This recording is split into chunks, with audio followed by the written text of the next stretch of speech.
This podcast is sponsored by nobody. Hey dudes, welcome to Splat from the Past, the only 80s themed horror and sci-fi show where things could get totally radical. Now today, I will be welcoming the dynamic character actor, Michael Bell. You all know him from such classic movies as the disaster epic Rollercoaster.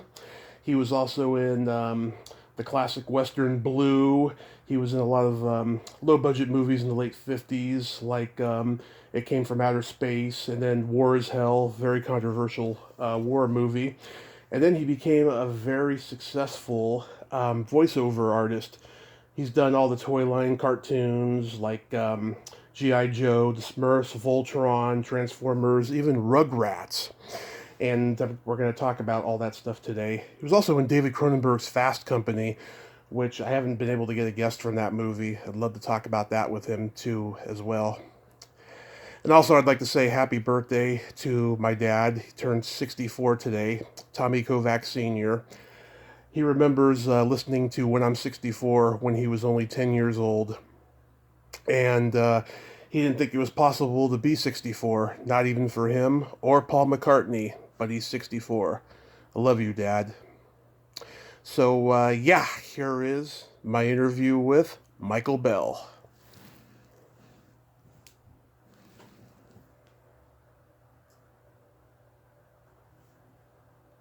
Welcome to the show, sir. How are you today? I'm good. Whereabouts in California are you located? I'm in Redding, California. Redding. Okay, guess I'm not familiar with that. It's in the northern part between San Francisco and Sacramento. Oh, okay, that's a nice area. Okay, cool. Yeah, this is A lot of trees. yeah, a lot of trees up here. It's very country up here. Yeah, that's cool. This is such a great honor. Thank you for taking the time today. Sure.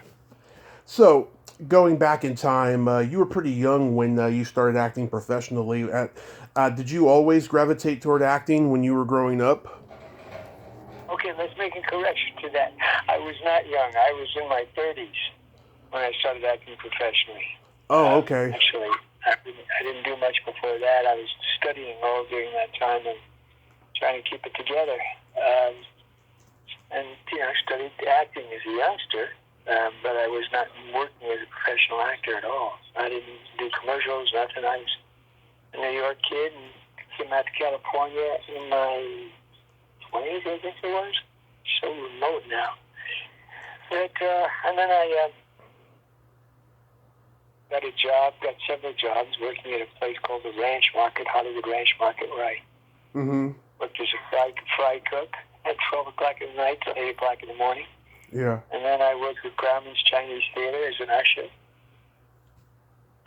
Nice. And, I did a number of jobs until I got something in my 30s. Okay, because at IMDb, I guess they combined you with another Michael Bell.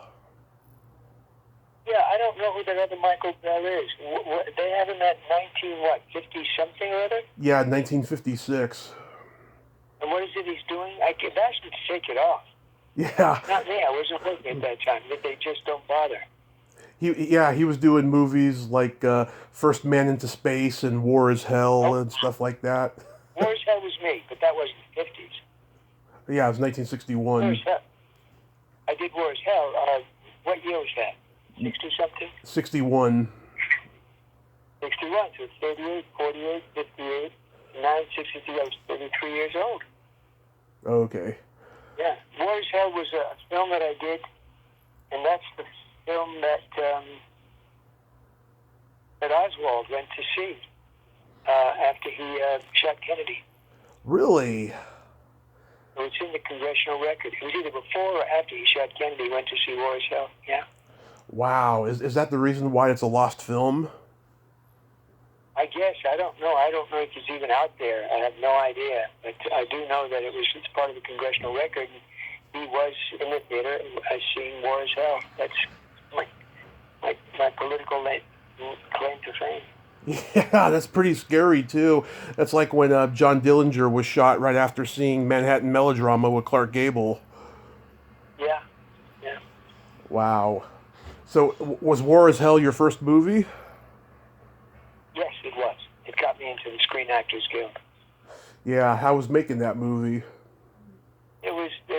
I look back on it. It was hell because I was making the film was hell because we were out in the desert, and it was hot. It was an indie film, so it was hot, sweaty, and uncomfortable. But I was thrilled because I was working. I was in a film.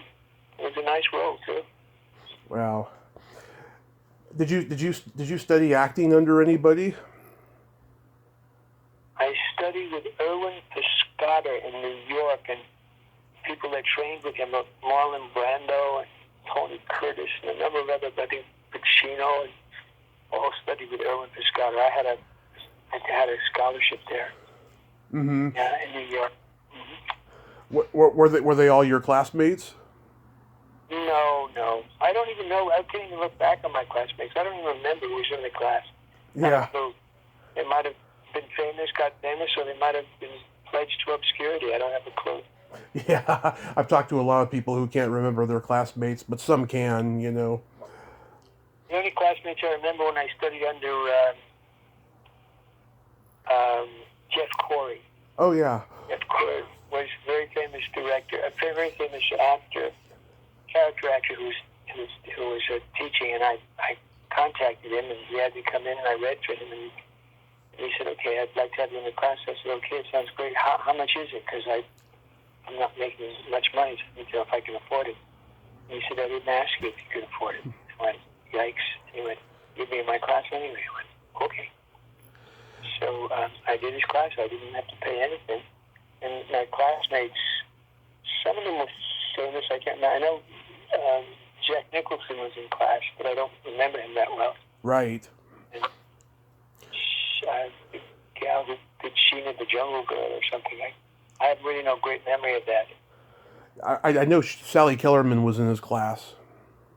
At some point, I'm not sure Sally was in the class with me. Yeah. You know, when you're a young actor, it's all about you. So. Yeah, it's all about you. Yeah. Wow, that's pretty cool though. Did you do the movie VD? Yeah, it was called Damaged Goods. I did that in Banning, California, at $100 a week. It was done on 16 millimeter. I had not a clue, but I got a chance to act again, so that was cool. I don't remember if that was before or after War as Hell. I don't even recall. Yeah, I talked to Charlotte Stewart a couple years ago, and she told me that her father went to go see the movie without even knowing she was in it. It's funny. It's become an underground hit. Yeah. Because of the nature of the film. It's really funny. I remember years later, it must have been a couple of years ago, my wife and I were watching television. I was just scanning, and I got to a spot. It was one of those Sheila Nevins specials that were very sexual. Mm-hmm. Knew Sheila. She was in high school performing arts with me. Yeah. And I see it, and I go, what the heck is that? And there's all these guys naked, and they're talking about their size of their genitalia. And I went, what the hell is this? And it's called Men and Their Penises. And I thought, what the hell is that? Yeah. And all of a sudden, and then of course they would cut to very funny old movies like an elephant lifting a girl on its trunk, or something that obviously in comparison to some guy talking about the size of his dick. Yeah. And all of a sudden I says, oh my God, I'm going to be on this. And my wife, she said, why would you be? I said, they're going to do something. I know I'm going to be in this. I just know it. And boom, they cut to, the guy talks about the size of his schwanz, and they cut to me going, whoa! That was a cut from Damaged Goods from VD. Oh my God, yeah. And I thought, oh my God, I was on this, oh my God, I bet Sheila knew. I'm sure Sheila knew when she did that cut. And so my wife said, don't worry about it. Nobody watches these shows. No one's going to know it. And I said, oh, that is so weird. I even suspected that was going to happen. And there I am. And that was a silly cut from the film, which had nothing to do with that. At which point, I get a call the next day from, Tress MacNeille. Oh, yeah, from The Simpsons. Yeah, I get a call from Tress saying, hey, Mike, it's Tress. I said, yeah, Tress, what's happening? She said, were you on a show last night about Dick? Oh, God. Oh, my God. Tress MacNeille, of all people, watch that show. So that's my small claim to semi-porno fame. Don't they call it like propaganda or something? It was a propaganda film. It was anti-sex before marriage. I didn't know what I was. I mean, I just did the film. I didn't have a clue that he was hardcore right-wing religious. None of us knew. I'm sure Dolores didn't know, and Dolores Faith and Charlotte Stewart, and none of us knew. The only really nice thing that came out of it was eventually Dolores and I went together. Mm-hmm. That's cool. Then you did the stock car classic Thunder Alley. Thunder Alley? Yep. Yeah. With Fabian and Annette Funicello. Yep. Yeah, that must have been great. Richard Rush. I mean, he was like the the counterculture biker guy at the time. Yeah, he invited me to his house. I really liked him and his wife. They were nice people. And he said, I want you to meet some people. And I go in, and it's Jack Nicholson and his girlfriend is sitting there. Yeah. And as I recall, they were stoned to the ears. And I was sort of a prude. I didn't imbibe at that time. And we were sitting talking, and Jack was sort of distant. He's a very distant guy. Yeah. Very cool, uber cool. And we're talking, and then Richard asked me if I wanted to do a film. It was a biker film. And I said, I don't ride. You know, I'm not going to get on a bike. I don't ride. And he said, it's a nice role, blah, blah, blah. I said, I can't, Rich. I don't ride bikes, so what good is that? But the guy who did War is Hell was Bert Topper. So, Bert gave me a shot with that. Bert Topper, yeah. I forgot Richard Rush did put me in Thunder Alley. I forgot that. That's so interesting. Yeah, we just lost Warren Berlinger. Do you remember much about him? Yeah, I know Warren well, and I knew he was ill. And I contacted him a couple of times, but he didn't feel like talking to anybody. I think he had some really close friends. I knew Warren well. He's a sweetie pot. Yeah, absolutely. That was terrible. It's a hell of a way to go. It's painful. Yeah, it sure is. And Annette, she was a great lady. I've been told by everybody. I never really got to meet her personally. It was not a set that everybody was real friendly. Mm-hmm. Fabian, not so. Diane McBain, pretty distant. Beautiful actress, pretty distant. So my buddy at the time on the film was, Christ, his name goes away from me now. He played the comedy leads. He's also passed. Don Rickles?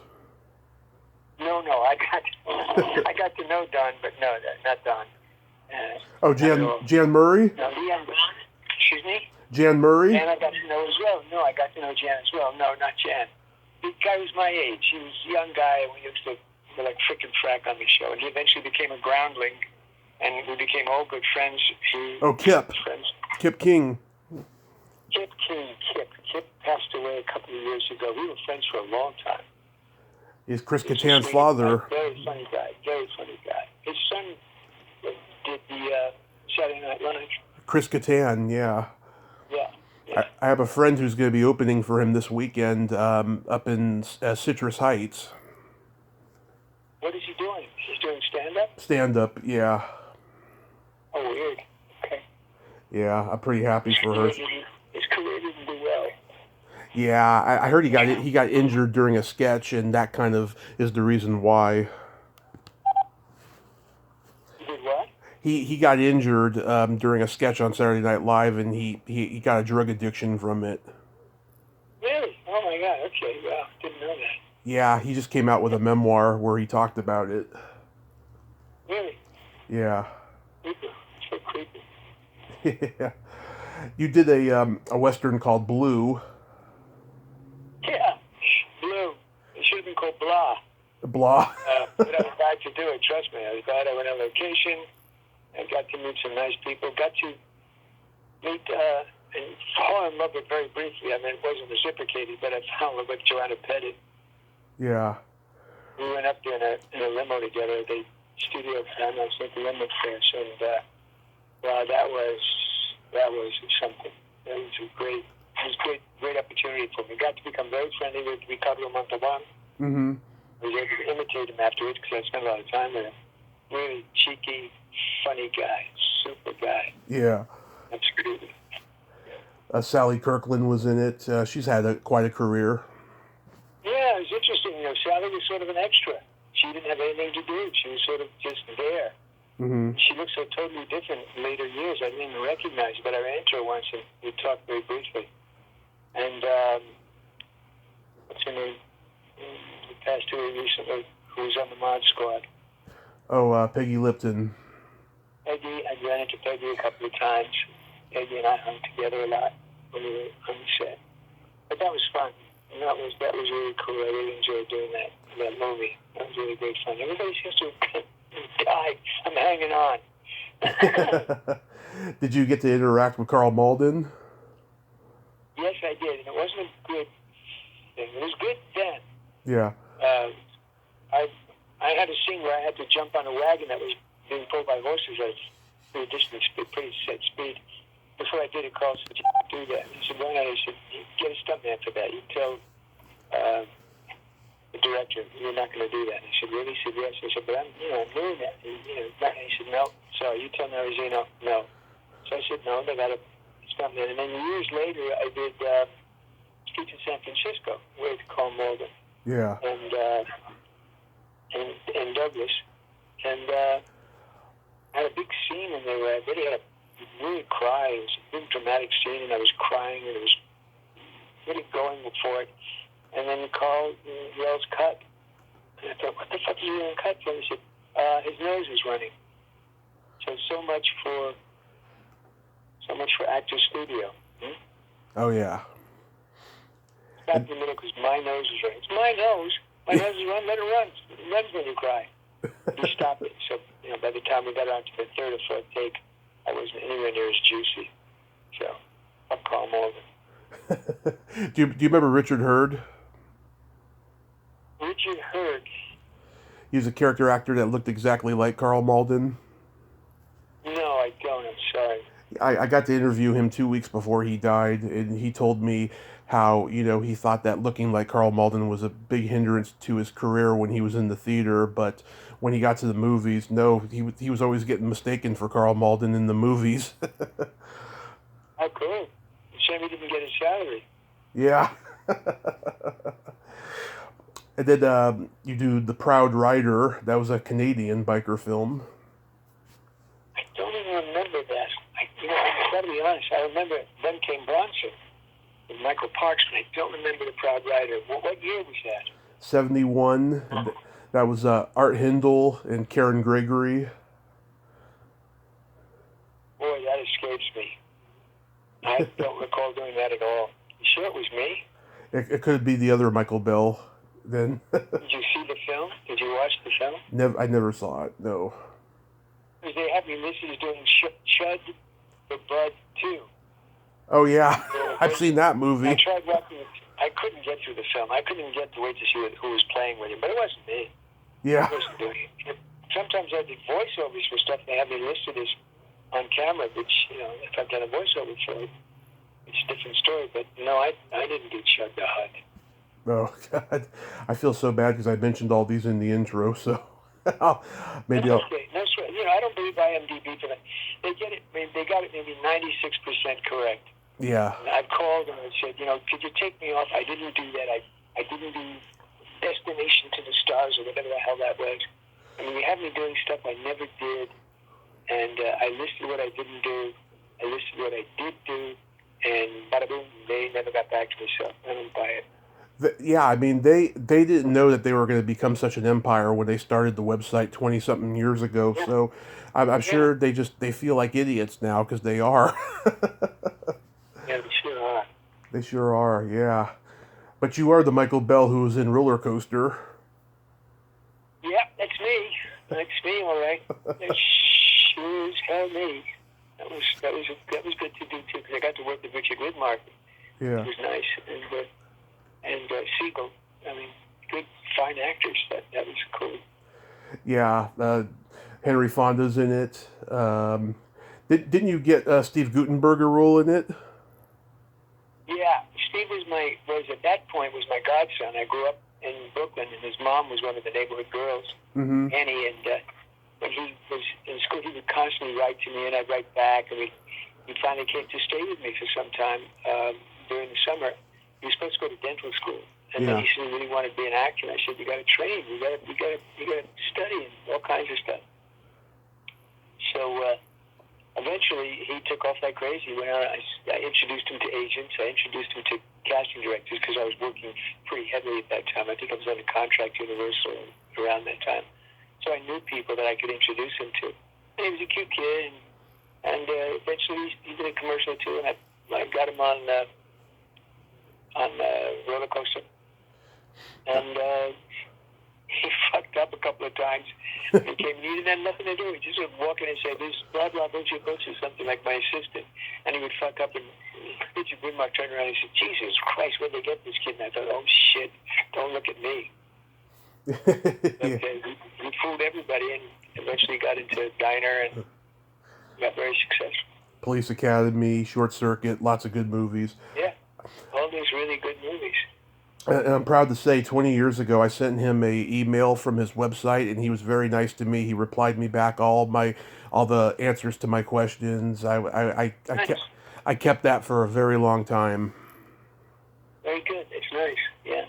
Yeah. Mostly with me, he lived with me, and I said, I was like his dad or his big brother. Yeah. And when he started to take off and get successful, he was doing talk shows. Mm-hmm. Joan Rivers' show and other shows. And it was on Joan Rivers, who knew me because I did her play. And I did, what was it, Big City or something, or whatever. I did a play with Marsha Wallace. That was her play. Mm-hmm. And she said, "So what did you know anybody when you came to Hollywood?" And he said, "No." And she said, "Wait a minute, you didn't know anybody?" He said, "No. I just did it all myself." And she said, "What did you do?" He said, "Well, I went to the studios. I made believe I had an office in the studios like Steven Spielberg used to do. And I'd commandeer the phone, and I'd make my calls from there. I'd appear every day. They got used to seeing me." She said, "But nobody helped you?" He said, "No." She said, "Well, didn't you have somebody like a godfather or something?" And then he realized, I guess, that she was onto him. And he said, "Well, yeah, I knew Michael Bell, who was the voice of Butter. He was very friendly to me. He was very helpful." And that was it. And I got calls from casting directors and producers and saying, "What the fuck? Yeah. You dragged this kid in my office. You got this kid started. All of a sudden he doesn't know you." And I said, "That's it." I called him and said, "Hey, Judas, get rid of my phone number. You and I are no longer connected." Click buzz. That's one thing I hate about the business, is the backstabbing. Yeah, it doesn't have to be the business. I told him, I said, "You had some wonderful stories. You had great stories at the top while you lived with me. Really funny stuff that happened. I mean, I had them. I know all these funny things that took place. Really interesting things. You had to make up some shit-ass stories. Oh, Mike, it's just PR." I said, "Bullshit. That is bullshit. You didn't need to do that. You could have told the truth." So, and my mom was very hurt because he was here all the time. She always made dinners for him. So it was really, screw everybody but me. So I just dumped him. So he put along my contract. And then he wrote a book called the Guttenberg Bible or something. Yeah. And he talked about me having all these girls, hot and cold girls, running up to my house with a great car. And I thought, what a jerk.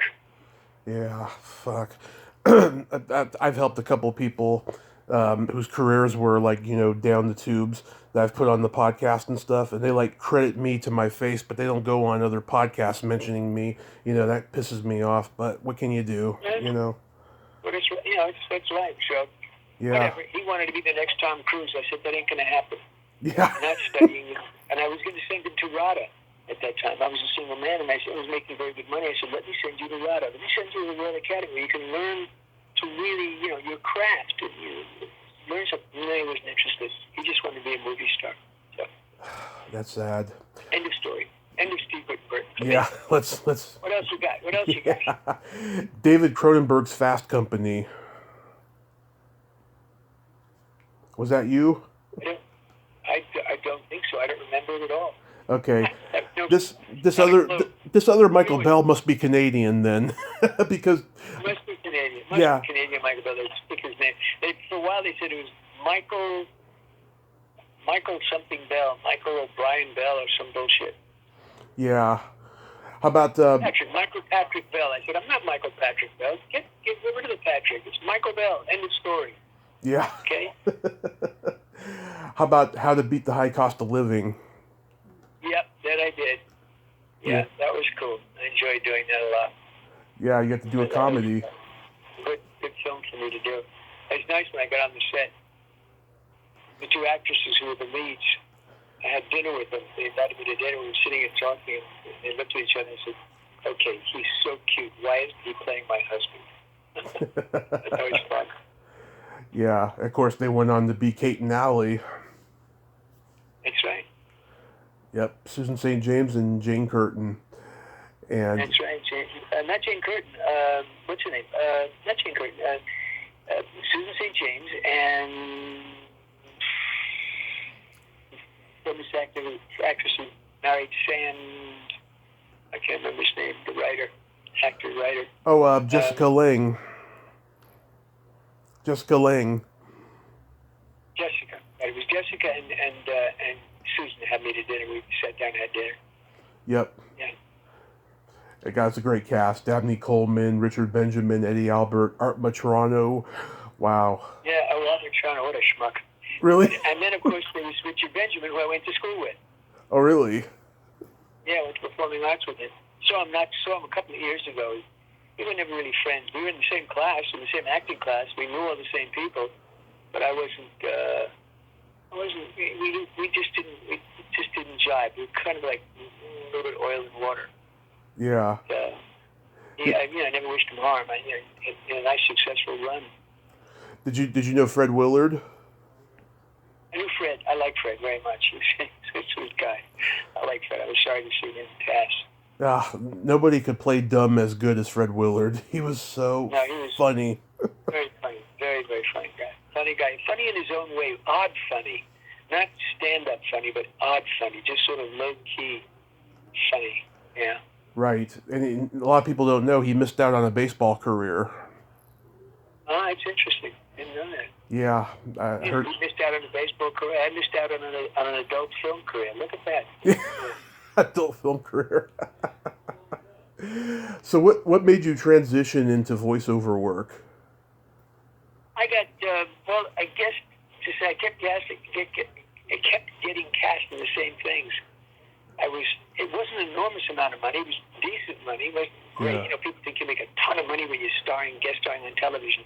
And if you guest star maybe 3 times in a year or 4 times in a year, or maybe 6 times, you made $18,000 for the year or something.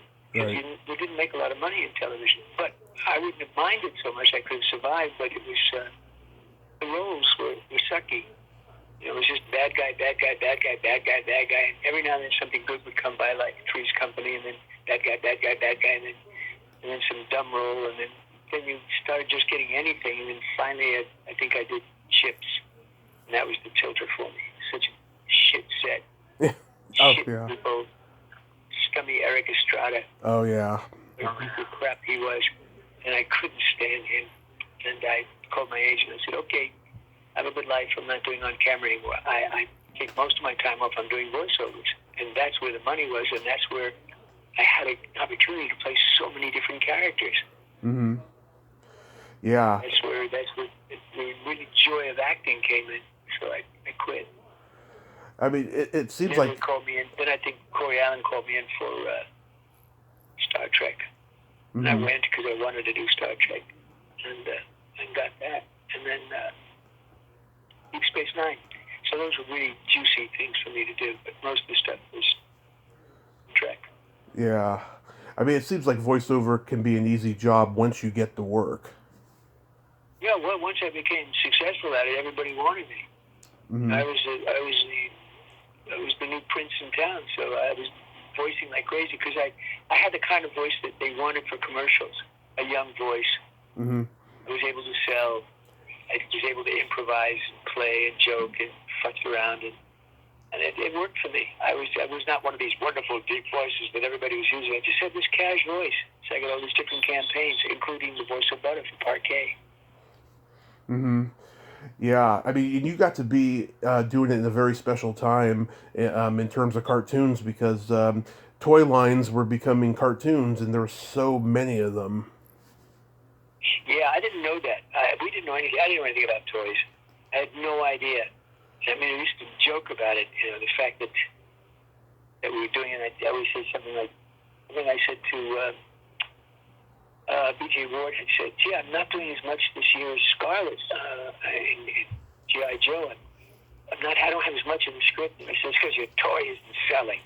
And everybody broke up. I had no idea how correct I was. I had no idea there were toys being made. I was joking. Yeah, but you've certainly done many that's had a lasting impact. Super Friends. I had Shannon Farnan on last year. We talked about how she got the voice of Wonder Woman. Yeah. Love Shannon. She's fabulous. She is fabulous. And just like you, yeah, she became disillusioned with on camera after a while too. Yeah. Yeah, it's a lot of work. Not a tremendous amount of money unless you're a big star. And you're treated like caca. You think, wow, they would be thrilled to have talented people in front of the camera with them. But it's, take a spot, hit the moon, okay, let's go. It's lunch, everybody, let's go. I did one show. What the hell was it? Oh, why can't I remember? We shot it in a prison. Mm-hmm. And Cannon, that's what it was. It was Cannon, yeah. We shot at a prison. And I had to have a scene. I was one of the prisoners. I had a scene. And they said, "Okay, Mike, what you do is you can go up to the second floor. When we yell action, you come down the steps." I said, "Okay." We did it 2 or 3 times. I said, "All right, let's try it again." I went up. But on the second floor was the cell where all the guys were in. A whole bunch of guys in a cell. They would be talking to me. I said, "Shh, we're shooting the film. Hey, man, you got any cigarettes? No, shh. Hey, man, are you an actor? Shh, quiet, guys." I mean, these were, really creepy guys. And I'm waiting for the action. No action, no action. So I slowly sneak down because I'm afraid if the camera's running, I don't want to fuck up the scene. Right. I look down, and nobody's there. They've all gone to lunch and forgot me. So I go downstairs and I go, "Hey, where is everybody?" And the guard comes out. He comes down. He said, "What the fuck are you doing out, man? Get back in your cell." I said, "What?" "I'm an actor." Yeah. And I said, and I'm wearing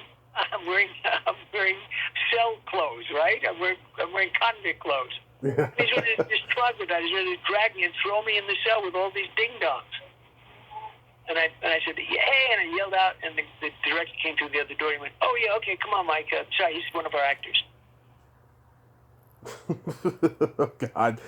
Yeah, I heard a story once. George Burns was left alone for 2 hours, and when they finally came back to him, he was like, "I've been sitting on my dick here for 2 hours." Exactly. Yeah. It's a biz, and sometimes the biz people don't pull it together.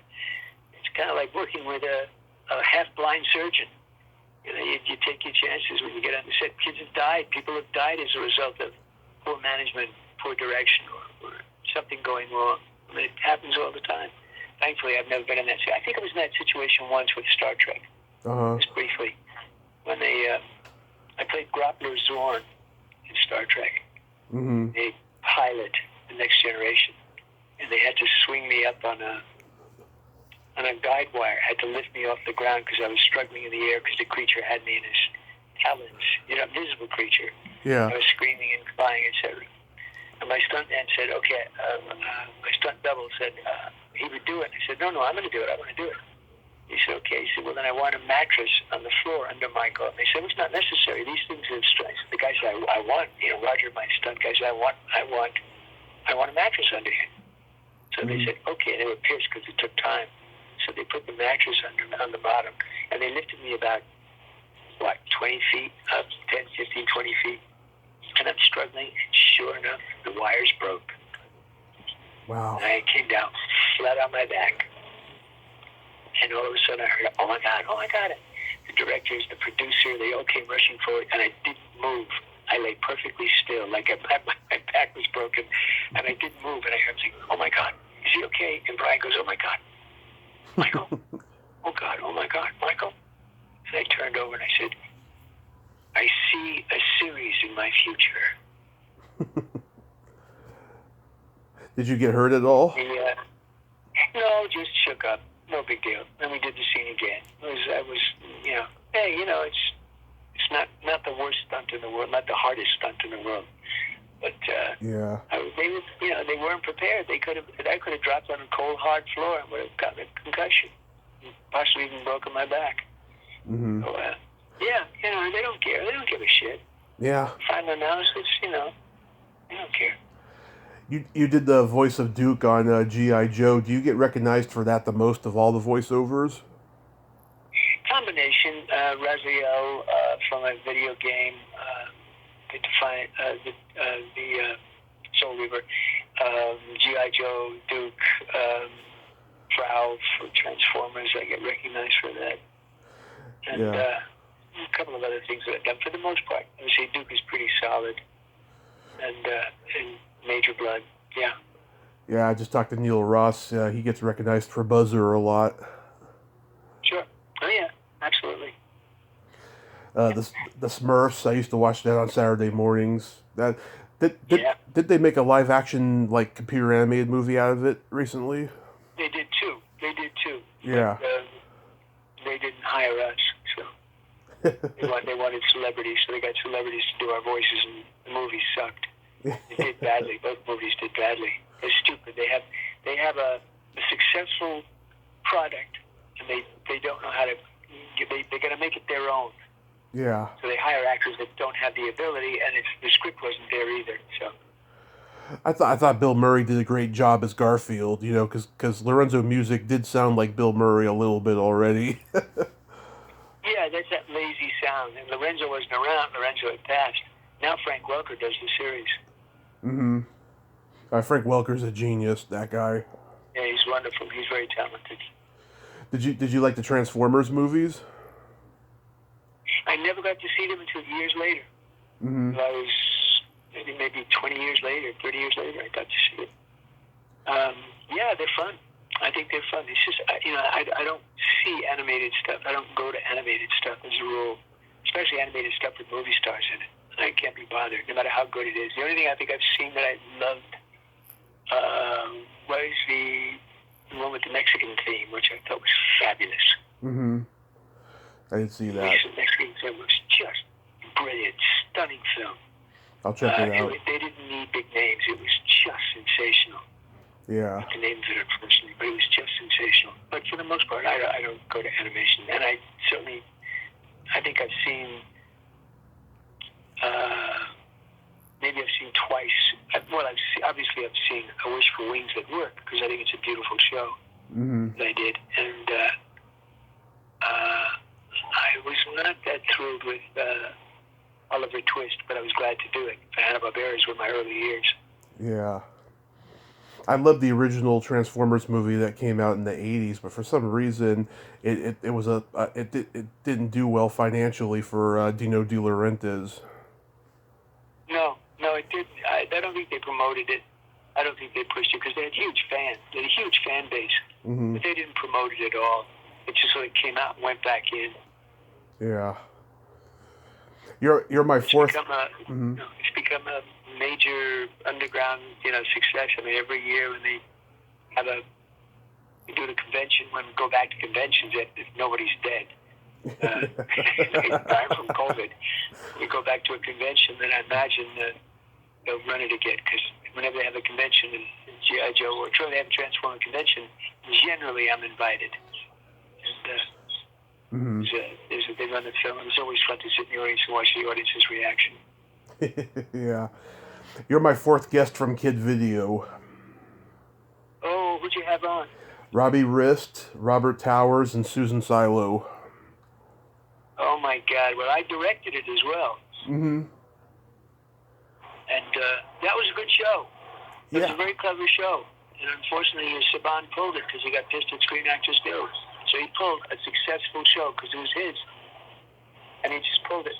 Wow. And I could have had a real nice time directing that for a couple of seasons because I really enjoyed that. Yeah, it was pretty creative. I don't think there had ever been a show like it. How about, are you amazed about the impact of Rugrats? I am now. I just thought it was a wonderful show to do. The script was fabulous. When I did watch that first one that came out, I said, "Wow, this is really great. I'm so glad to be part of this. This is wonderful." And I wouldn't miss any of the other shows because I think that was a classy show. And now, of course, they've done the new Rugrats with 26 shows, but I'm not in it. I met E.G. Daily at a convention. She's an absolute sweetheart. Oh, she's lovely. She's great. She's cool. But they used E.G. and Kath and Cheryl. Cree. So they're using the kids, which is great. But they said they were not going to use the adults that they had. So the adults are out. So that's like... I got Cheryl coming on in April, and I just talked to Melanie Chardoff, and she was a sweetheart too. Yeah, she's lovely. She's not doing the show either. Yeah. So, have you gotten invited to any of the virtual Comic Cons? What does that mean? Oh, the virtual Comic Cons, yeah. Yeah, you're talking about Zooming? Yeah, the Zooming. Yeah, I've been to a couple of Zooms. Yeah, I sure have. It's not the same, is it? Oh, well, of course not. Not at all. I don't get to really meet people. I mean, I get to meet maybe 4 or 5 people, and that's about it. Yeah. It's pretty much it. No, I hope it comes back to. I don't even know if I would do it again, but I just might. I might consider if it's an interesting enough jaunt. The one thing that was surprising me, I've never been invited to a Star Trek convention. Mm-hmm. There's someone who guest starred on the pilot. That's the Next Generation. I've never been invited to a Star Trek convention itself. That's strange because almost everybody who guest starred on some Star Trek show has at least been invited to those. Yeah, I know. It's really interesting. I mean, I've done conventions where the guys would come over, where Brent and all the guys would come over and say, "Hey, Grappler," and they'd gather around the Michael, and they'd gather around the table, and people would be taking photos of us. But I never got invited to a convention. I can't figure. Yeah. So do you have any upcoming projects that you're doing during COVID, like any voiceover stuff? I've done some voiceover stuff, but it's basically ADR. We call it additional dialogue replacement, dubbing and things of that nature. So it's subsidiary work. It's special work. It's the voices, character voices, people in the background, or maybe an occasional character that pops up, an old man or a fisherman or whatever it is, but nothing that demands an enormous amount of time for me. So it's kind of fun. Well, the technology is so good now. We live in a time where you could be on a yacht in the Caribbean and record your voiceover, Well, I'd like to be on a yacht in the Caribbean. Yeah. Even if I don't record my voiceover, that would be nice. In the meantime, you got the bathroom. That's right. That's exactly what it is. Yeah. I can work at home. I've got the studio set up at home. I've got the source. Oh, that's good. Yeah. I'd rather go to a studio. I go to a studio anyway. I don't care. I just slap my mask on, go to the studio. They take my temperature. I'm okay. So. Yeah, in the old days, it was always you were with everybody in the studio most of the time, right? Yeah, but then you stopped. After a while, that had nothing to do with being sick. That had lots to do with just who was working. Yeah. How many people were working, and we couldn't be there all at the same time, so they would just have us do it separately. We did Rugrats after a while separately. Right. Wow, we did Rugrats for the longest period of time together, and then they sort of stopped. Mm-hmm. Well, Michael, I thank you so much for coming on today. And again, sorry about the time. I just got confused. I'm so overwhelmed these days. Well, that's okay. Good. Well, it's good to be overwhelmed. It means you're working. Yeah. I'm very lucky with what I got with this podcast. But I hope you stay safe and those projects come to fruition and have a great rest of your day. Thank you. You too. Take care, Jim. Okay, you too. Bye-bye. Well, there you have it. Michael Bell. Ain't he a cool dude? What a nice guy, huh?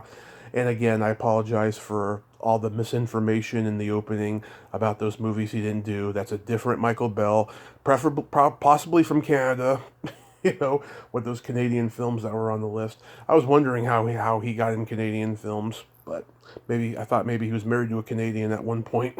Who knows? But until next time, this is Tommy Throwback Kovac saying, There's no shame in living in the past because the present sucks. Later, dudes.